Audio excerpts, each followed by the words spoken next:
ഒരുപാട് അനുഭവങ്ങളുണ്ട്. എല്ലാ മാനസിക അസ്വസ്ഥതകളുടെയും പിന്നിൽ മുറിവുകൾ ഉണ്ടാവും. എല്ലാ മാനസിക അസ്വസ്ഥതകളുടെയും പിന്നിൽ മുറിവുകൾ ഉണ്ടാവും.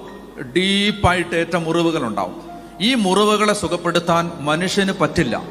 നമ്മൾ പറയുന്ന ആശ്വാസവാക്കിനോ, നമ്മൾ കൊടുക്കുന്ന സ്നേഹത്തിനോ, നമ്മൾ കൊടുക്കുന്ന കരുതലിനോ, നമ്മൾ കൊടുക്കുന്ന ഉപദേശത്തിനോ ഒന്നും ഈ മനുഷ്യന്റെ മുറിവ് ഉണക്കാൻ പറ്റില്ല. മുറിവ് ഉണക്കണമെങ്കിൽ അവിടെ യേശു നേരിട്ടിറങ്ങി വരണം. അപ്പൊ അങ്ങനെ കർത്താവിന്റെ ആത്മാവ് സുഖപ്പെടുത്തും. പറഞ്ഞേ ഹല്ലേലൂയ. എന്തറിയോ, ഈ പരിശുദ്ധാത്മാവ് വരുമ്പോഴാണ് എന്നെ ദുഃഖിപ്പിക്കുന്ന ഓർമ്മകളൊന്നും എൻ്റെ മനസ്സിലേക്ക് വരാതെയായി, എന്നെ മുറിപ്പെടുത്തിയ ഓർമ്മകളൊന്നും എൻ്റെ മനസ്സിലേക്ക് വരാതെയായി, എന്നെ അസ്വസ്ഥതപ്പെടുത്തുന്ന ഓർമ്മകളെ യേശു എടുത്തു മാറ്റുകയാണ്. ഞാൻ മാറി, എനിക്ക് മാറ്റം വന്നു, എനിക്ക് സമാധാനം വന്നു, എനിക്ക് ഒരപ്പനുണ്ടെന്ന് എനിക്ക് മനസ്സിലായി. എനിക്കൊരപ്പനുണ്ട്. എത്ര ജീവിതങ്ങളെ ഞാൻ കാണിച്ചു തരാന്നറിയാം. ഹീൽ ചെയ്യപ്പെടും.